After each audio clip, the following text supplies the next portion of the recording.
প্রতিটা যুবককে যেন আল্লাহ ডাক দিয়ে বলে, যুবক গতকালকেও এক ওয়াক্ত নামাজ পড়লা না, আজও পড়তা না?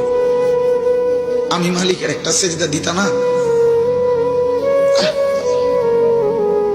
আল্লাহ যেন ডাক দিয়ে বলে ফজরের ওয়াক্তে, আমার বান্দা আজও কি সেজদা দিবা না আমারে? আজও এভাবেই যাবে?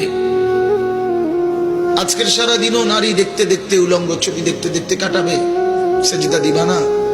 আমি কি তোমাকে বানাই নাই? আমি কি তোমাকে চোখ দেই নাই? আমি কি তোমাকে কান দেই নাই? আমি কি তোমাকে জবান দেই নাই? আমি কি তোমাকে দুইটা ঠোঁট দেই নাই? ইয়া আইয়ুহাল ইনসানু মা গাররাকা বিরাব্বিকাল কারীম। আল্লাহ বলে, আমার বান্দা, কে তোমাকে আমার মতো দয়ালু মনিব থেকে ভুল পথে নিয়ে গেল? কে তোমাকে পথ হারা করে দিল? আমার চাইতে আপনজন তুমি কাকে পেলে?